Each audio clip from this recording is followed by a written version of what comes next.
സേതുരാമയ്യർ ഈ പേര് കേൾക്കുന്നതും തന്നെ ആ ബാക്ക്ഗ്രൗണ്ട് സ്കോർ, ശ്യാമിന്റെ ബാക്ക്ഗ്രൗണ്ട് സ്കോറിൽ കുറി തൊട്ട് കൈ പുറകിൽ കെട്ടി നടന്നു വരുന്ന മമ്മൂട്ടിയാണ്. ഇത്രയും ഗംഭീരമാർന്ന ഒരു കുറ്റാന്വേഷണ കഥ, എക്കാലത്തെ മികച്ച മലയാളത്തിലെ ക്ലാസിക്. ഇത് കേരളത്തിലുണ്ടാക്കിയ ഓളം ചെറുതൊന്നുമല്ല. പിന്നെ ഇതിന്റെ 5 ഭാഗങ്ങൾ വന്നു. 5ാമത്തെ ഭാഗമാണ് കഴിഞ്ഞ വട്ടം വന്ന CBI ദി ബ്രെയിൻ. അത്ര ക്ലിക്കായില്ല. അതിനുമുമ്പ് നേരറിയാൻ CBI, അതിനുമുമ്പ് സേതുരാമയ്യർ CBI, അതിനുമുമ്പ് ജാഗ്രത. ആദ്യത്തേതാണ് ഒരു CBIയുടെ ഒരു കുറിപ്പ്.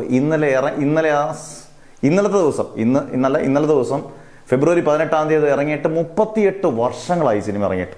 പലപ്പോഴും ഇപ്പോൾ എനിക്കൊക്കെ 4 വയസ്സോ 5 വയസ്സോ ഒക്കെ ഉള്ളപ്പോഴാണ് ഈ സിനിമയൊക്കെ ഇറങ്ങിയത്. പലരും ജനിച്ചിട്ടുണ്ടാകത്തില്ല. ഇതിൻ്റെ ഏറ്റവും വലിയ റെക്കോർഡ് സഫയർ തിയേറ്ററിൽ, മദ്രാസിൽ സഫയർ തിയേറ്ററിൽ 1 വർഷം 365 ദിവസം ഡബ് ചെയ്യാതെ മലയാളത്തിൽ തന്നെ പ്രദർശിപ്പിച്ച് റെക്കോർഡിട്ട ആദ്യം മലയാള സിനിമയോടാണ്. മലയാളത്തിലെ ഒരുപാട് സിനിമകളുണ്ട്. മമ്മൂട്ടിയുടെ ഒരുപാട് സിനിമകൾ ഈ പറഞ്ഞ പോലെ ഡബ് ചെയ്യാതെ തമിഴ്നാട്ടിൽ സ്വീകരിക്കുകയും തമിഴ്നാട്ടിൽ ഒരുപാട് അങ്ങനെ ഒരു പ്രേക്ഷക പ്രീതി നേടിയ മലയാള ചിത്രങ്ങൾ ഇഷ്ടംപോലുണ്ട്.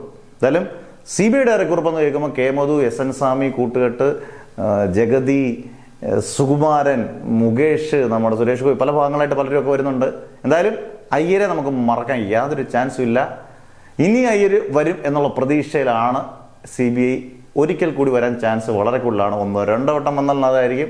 നല്ല സ്ക്രിപ്റ്റും നല്ല സംവിധാനവും ത്രില്ലിംഗ് എക്സ്പീരിയൻസും ഉണ്ടെങ്കിൽ CBIയുടെ ബാക്ക്ഗ്രൗണ്ട് സ്കോറിൽ മമ്മൂട്ടി തകർത്താടും. വരുമോ ഇല്ലയോ എന്നുള്ളത് നമുക്ക് നോക്കാം. CBIയുടെ നിങ്ങൾക്ക് ഇഷ്ടപ്പെട്ട ഭാഗം ആദ്യത്തെ CBIയുടെ അരക്കുറിപ്പാണോ, 2ാമത്തെ ജാഗ്രത, 3ാമത്തെ സേതുരാമയ്യർ, 4ാമത്തെ Nerariyan CBI, 5 CBI the brain. അതിന് ചാൻസ് ഇല്ല. എന്തായാലും നിങ്ങളുടെ കമൻസ് ഇട്ടേക്കുക.